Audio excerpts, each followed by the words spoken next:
Why is it significant?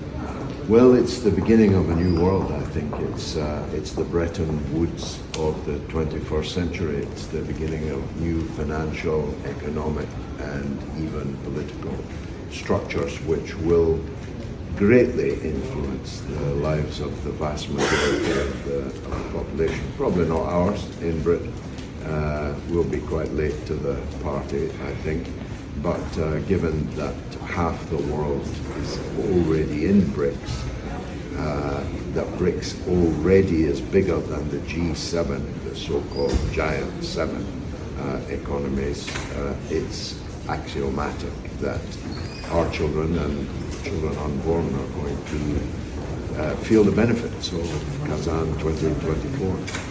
Ukraine might see this very differently, of course. You say influence the lives of people. Russia's influencing the lives of Ukraine. Yeah, I mean, I knew, because you're Sky News, that's what you have to ask. But you and our governments, the governments of the West, are wholly responsible for the crisis in Ukraine. Russia's not responsible. You're too young to know, but in Didn't Russia invade Ukraine? You're too young to know, but in 2014, the West, including our country, overthrew the elected president of Ukraine and set in train a civil war. Ukraine? Listen, I'm here to talk about the BRICS. If you want to talk about the BRICS, we can. Isn't that all entwined? You just bumped into me in the corridor. I have, I think, graciously agreed to talk to you, but don't try and put me on trap.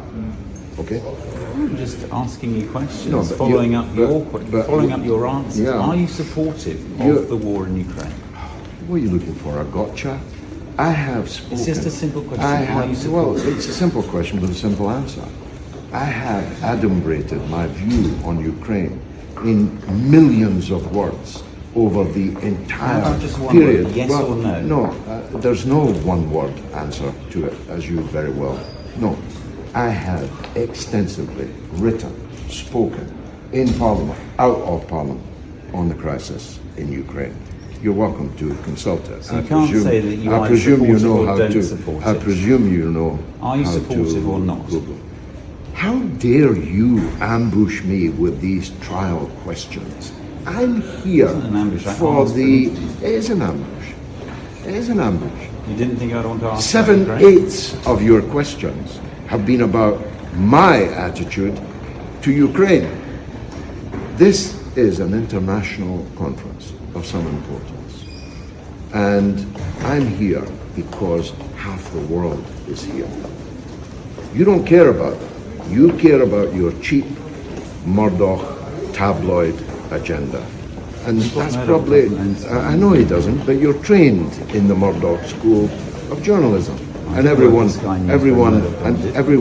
watching already knows that. So We've never crossed I paths. have extensively expanded on my views on Ukraine, and I tried to give you the short version. In 2014, Western governments overthrew in a violent coup the elected government of Ukraine. I should be asking you the question, why did Sky News support that violent, illegal coup? Because that's the origin of all the disaster that has overtaken Ukraine. How about Vladimir Putin's comments to the violence in the Middle East should end? Isn't that a bit rich, given that he's currently waging war in Ukraine? What a take. Do you know that even your audience wants an end to the violence in the Middle East? Even your audience wants that? But you have to twist that. Shouldn't there be end to violence all You over the have world? to twist that into an attack on Russia in Ukraine. Why don't we talk about Palestine? Why don't we talk? Why don't we talk about the genocide in Gaza? Why don't we talk about the illegal bombardment of Lebanon? Why don't we talk about mass starvation? Why don't we talk about the ethnic cleansing on a scale not seen since the Second World War? Why do you have to talk about it in relation to Ukraine? I'll tell you why. You came here with a cheap agenda to attack Russia.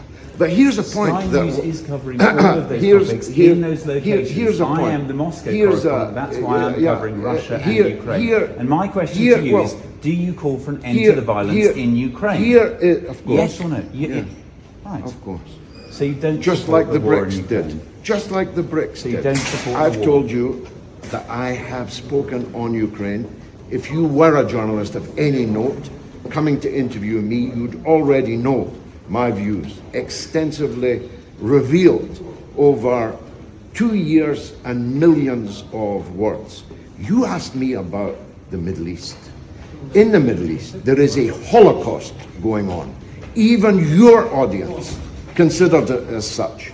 Yet you want to condemn the call by the BRICS yesterday for seeking an end to that Holocaust. You twisted it in your very Sky News way into an attack on Russia in Ukraine.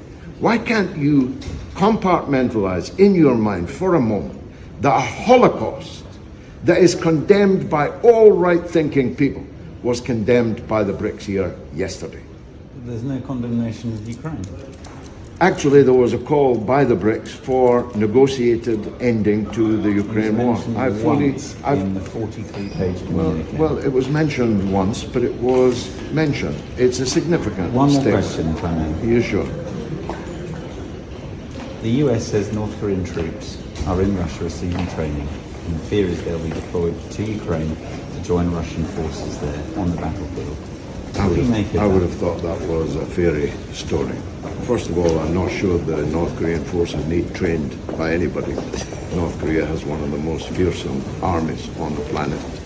And I think Russia has no need of North Korean troops. I think it's another cheap tabloid smear. If it were to happen, if they were to be deployed there? If my auntie had balls, she'd be my uncle. Let's leave it there. George Galloway, thank you very much. What is amazing is that this tyranny called Russia has you wandering around the corridor smearing Russia. That is quite something. You wouldn't get a Russian journalist walking around in Whitehall. That wouldn't be allowed, would it? That's the point, isn't it? Let's look for that Russian journalist in Whitehall. Press freedom in Britain.